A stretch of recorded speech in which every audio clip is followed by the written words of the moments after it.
Es un caso particular, pero atención porque queremos tratar de entender si esto se puede replicar. Es un fallo de la Cámara Federal de Mendoza que declaró inconstitucional la fórmula de movilidad de Alberto Fernández, el reclamo de un jubilado que aseguró haber tenido pérdida con respecto a sus actualizaciones, porque justamente por lo menos un 50% de estos aumentos quedaron por debajo de la inflación. La Cámara Federal de Mendoza falló a favor de ese pedido. Entonces queremos tratar de entender si este es un caso que queda aislado o si otros jubilados se pueden sumar a estos reclamos. Para entender un poco más de qué se trata, vamos a conversar ya mismo con la doctora Florencia Marcarián, es abogado previsional. ¿Qué tal, doctora? Buenas tardes.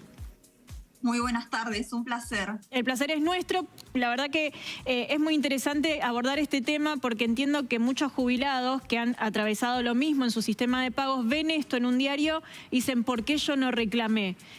Para entender mejor, ¿esto es un caso aislado o todo el mundo puede reclamar?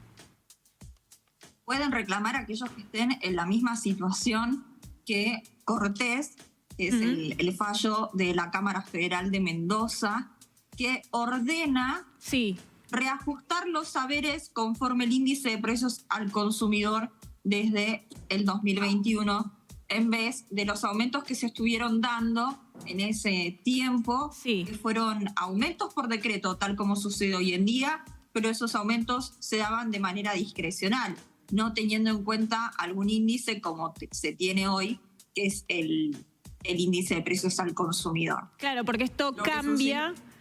Para informarle a la gente, doctora, esto cambia en realidad con la llegada del nuevo presidente, donde finalmente se da este decreto que el aumento va a ser de la mano del número de la inflación. Entonces, del 2021 hasta esa parte, que sería diciembre-enero del 2024, hay un montón de gente entonces que puede reclamar. Hay muchísima gente que va a estar en condiciones de reclamar.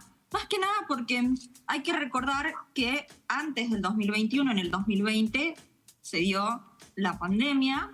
Sí.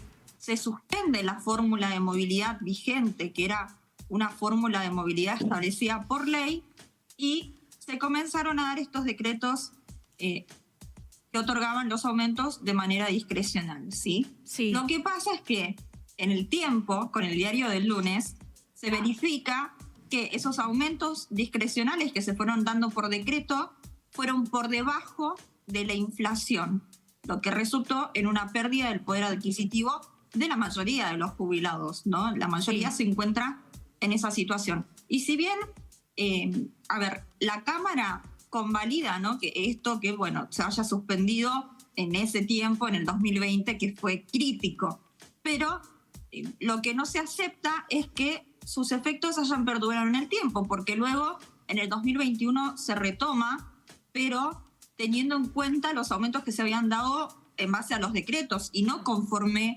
la ley que estaba vigente, que hubiese sido mucho mejor. Con el tiempo se entendió, ¿no?, que más allá de que si podía funcionar o no mejor una fórmula o la otra, tenían un mejor aumento con esa fórmula.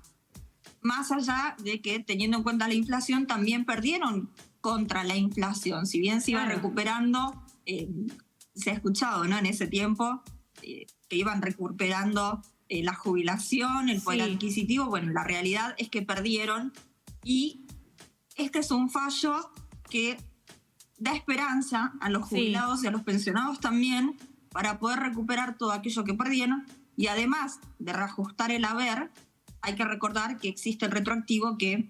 ¿Y cómo se le va a pagar a este hombre, a Cortés? ¿Cómo se le va a pagar esta compensación? Hay que hacer el cálculo de lo que hubiera correspondido cobrar conforme el índice de precios al consumidor. Haciendo un análisis, por supuesto, con la información que brinda el INDEC, teniendo en cuenta esa inflación y lo que fue cobrando, ¿no? Todo lo que cobró... la diferencia entre el índice de inflación y lo que cobró, todo eso va a hacer que tenga un mejor haber. Entiendo.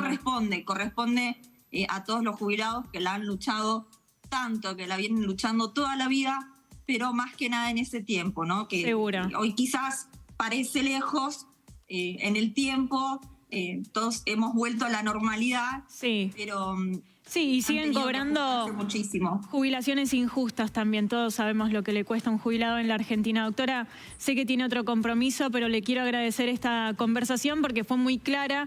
También le da la esperanza y la información a quien está en casa y está escuchando esta decisión del fallo de Mendoza, y tal vez empezar a consultar si en su caso particular pueden hacer exactamente lo mismo. Así que estimo que en las próximas horas va a tener muchísimo trabajo. Doctora, le agradecemos mucho. Muchísimas gracias a ustedes. Que tengan una excelente tarde. Buenas tardes.